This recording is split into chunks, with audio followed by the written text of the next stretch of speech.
Bapak Ibu, saudara-saudari terkasih dalam Tuhan Yesus Kristus.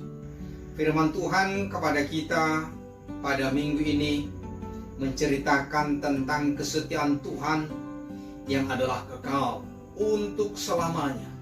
Dan kesetiaannya tidak dapat dihalangi oleh sikap tidak setia dari umatnya.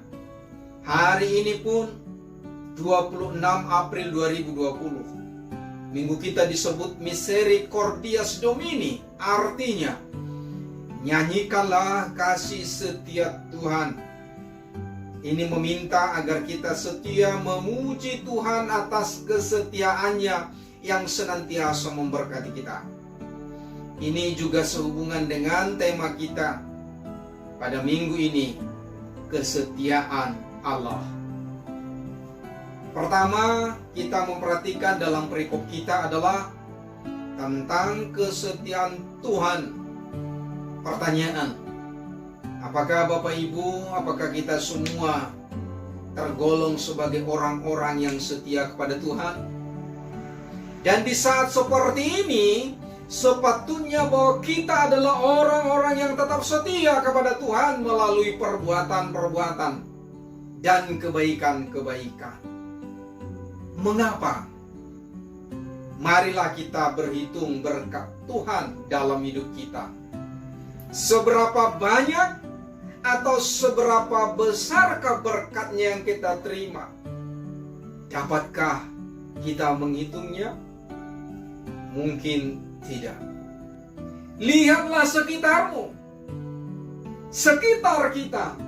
Bila hari ini di tengah mengamuknya wabah virus corona atau COVID-19 di seluruh dunia, dan kita masih diberi napas kehidupan, semua itu adalah anugerah dari Tuhan. Maka jika demikian Tuhan setia menjaga dan melindungi kita, maka hendaknya kita juga setia bersyukur dan dekat kepadanya. Agar kita juga rela introspeksi diri dan semakin rendah hati di hadiratnya. Sebab tak jarang bahwa justru dalam keadaan seperti inilah kesetiaan kita diuji. Bagaikan emas yang dibakar dalam perapian menyala, tetapi kemudian terlihat keindahan dan kemurnian emas itu. Demikian dalam masa sulit ini, masa yang menjenuhkan ini, sekaligus mengkhawatirkan ini. Tapi sesungguhnya di saat ini kesetiaan kita sebagai umat percaya juga diuji oleh Tuhan. Secara ekonomi banyak yang terdampak. Tentu kita pun turut sedih dan empati atas hal itu. Ada juga yang terdampak pada pekerjaan. Malah di lain tempat mungkin ada yang juga terdampak pada persoalan jiwa. Artinya begini, dampak wabah ini membuat hatinya menjadi gundah dan tak tenang. Pikirannya kacau, galau, malah mungkin ada yang jadi susah tidur ini. Karena itu kita juga berdoa agar dimampukan oleh Tuhan melewati masa sulit seperti ini. Ya Bapak Ibu ya. Yang penting kita semua sehat dan selamat dulu. Setelah itu kita semua akan boleh memulai lebih giat lagi dalam pekerjaan-pekerjaan yang sangat berguna dan menghasilkan. Bertahan, sabar dan tabahlah, sambil menyerukan nama Tuhan Yesus dan berharap wabah ini akan segera selesai. Sekarang, mari saling menopang dalam doa syafaat kita. Mari saling menyapa, walau hanya melalui telepon, medsos, WA misalnya, untuk memberi penguatan akan janji Tuhan. Ketahuilah Bapak Ibu Saudara-saudari, Allah tetap setia dan tak akan pernah meninggalkan kita sendirian dalam kesusahan ini. Yesus adalah gembala kita dan tak akan meninggalkan kita domba-dombanya binasa.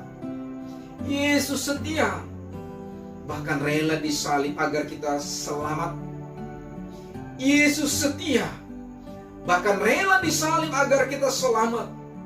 Dan oleh bilur-bilurnya kita disembuhkan. Karena itu, marilah kita semua bersyukur.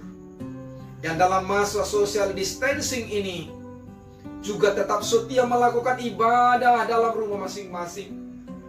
Janganlah ada yang putus asa dan meragukan kebaikan dan kesetiaan Tuhan. Marilah meniru pemazmur yang memotivasi dirinya dengan berkata, "Hai jiwaku, mengapa engkau tertekan di dalam aku? Berharaplah kepada Tuhan." Dan hari ini saya mengajak saudara-saudari untuk bangkit dan lihatlah ke arah cahaya Tuhan sumber berkat itu. Tuhan setia melebihi kesetiaan kita, bahkan melebihi kesetiaan matahari terbit di ufuk timur. Jika matahari memberi cahaya mulai dari pagi hingga sore, tetapi Tuhan mampu memberi cahaya sekalipun dalam masa gelap gulita. Bagian yang kedua, Bapak Ibu, ini tentang kelebihan keistimewaan orang Yahudi dan kita. Menjadi pertanyaan, sebandingkah kesetiaan kita kepada Tuhan dengan keistimewaan atau berkat yang Tuhan berikan kepada kita?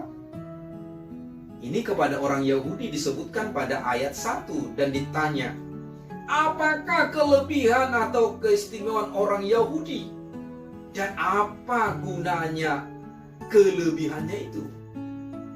Pertanyaan ini dijawab dalam ayat 2 dengan berkata, banyak sekali dan di dalam segala hal. Maksudnya, tadi kelebihan atau keistimewaan itu ada banyak sekali bagi orang Yahudi dan dalam segala hal. Sebab kepada mereka dipercayakan firman Allah. Jika dalam bahasa kita sehari-hari, kita boleh katakan bahwa mereka adalah tangan kanan Tuhan. Mereka bagaikan anak yang diutamakan dari semua manusia di dunia. Tetapi pertanyaan, apakah keistimewaan atau kelebihan mereka itu juga diikuti perlakuan yang luar biasa dalam segala hal? Ternyata bahwa mereka sering berlaku terbalik dari apa yang diminta oleh Tuhan. Keistimewaan demi keistimewaan atau kelebihan demi kelebihan orang Yahudi selayaknya menjadi berkat bagi bangsa lain pada saat itu. Tetapi malah hal itu sering menjadi kesombongan dan sandungan. Pada pasal 2 ayat 24 sampai 29 atau satu pasal sebelum khotbah kita ini dikatakan, sebab oleh karena kamulah nama Allah dihujat di antara bangsa-bangsa lain. Mengapa? Sebab mereka yang menerima sunat tetapi justru kerap melanggar hukum Taurat, sehingga sunat menjadi tak berguna bagi iman mereka. Sekadar menghubungkan kesombongan mereka dan atas kelebihan mereka diperhadapkan dengan virus corona yang sekarang. Pertanyaan, adakah orang yang istimewa terhadap corona? Adakah orang yang kebal? Tidak ada yang dapat disombongkan. Sebab bagi corona tidak memandang hak soal istimewa. Tidak membedakan profesi pejabat atau bukan pejabat, orang kaya dan miskin, laki-laki atau perempuan, muda atau tua. Corona tidak mau ambil peduli dengan itu. Karena itulah Paulus berkata bahwa Yahudi sejati ialah bukanlah Yahudi lahiriah, tetapi secara rohani. Dan sunat ialah sunat di dalam hati dan bukan secara harfiah. Maka pujian pun baginya datang bukan dari manusia, tetapi dari Allah. Saudara-saudari jemaat Tuhan, sekarang pertanyaan yang sama kepada kita. Apakah keistimewaan saudara-saudari? Saya yakin kita semua memiliki kelebihan atau keistimewaan masing-masing. Tetapi, apakah dampak positif dari kelebihan kita kepada sekitar dan keluarga. Maka apabila semakin besar keistimewaan kita, semakin besar pula lah peran dan tanggung jawab kita. Semakin banyak berkat yang kita terima dari Tuhan, maka semakin besar pula lah berkat yang kita tabur, kita beri dan kita sebar. Maka semakin kita mampu, semakin sungguh-sungguh pula lah kita memampukan orang lain. Ibaratnya, semakin kita bertambah usia, semakin kita menjadi dewasa dan banyak pengalaman. Sekaligus bahwa kita semakin rendah hati dan menghargai kehidupan sesama. Bapak, Ibu, saudara-saudara yang terkasih, tentulah kita semua adalah orang yang istimewa, yang memiliki kelebihan-kelebihan di hadapan Tuhan. Sebab Tuhan pun mempercayakan kepada kita firman-Nya, sama seperti kepada orang Yahudi. Bahkan kepada kita disebut, kamulah surat Kristus. Sebagaimana dalam kitab 2 Korintus pasal 3 ayat 3. Surat Kristus yang ditulis bukan dengan tinta, tetapi dengan Roh Allah. Yang ditulis bukan di dalam loh-loh batu, tetapi di dalam hati kita. Kita ini adalah bukti hidup dari kasih Tuhan yang senantiasa dapat dibaca dan dirasakan setiap orang. Itulah keistimewaan kita, di mana keyahudian kita adalah secara rohani di dalam Yesus Kristus. Dan marilah tetap setia di dalam suka dan duka, sebab Yesus adalah setia menjaga dan menyelamatkan kita semua domba-dombanya. Malah saat kita tidak setia sekalipun, Tuhan tetap setia di dalam kehidupan kita untuk selalu memberkati, melindungi dan menyelamatkan kita. Itulah kesetiaan Tuhan yang kita rasakan di dalam kehidupan kita. Bapak, Ibu, terimalah firman Tuhan, jadilah setia sebagaimana Tuhan setia.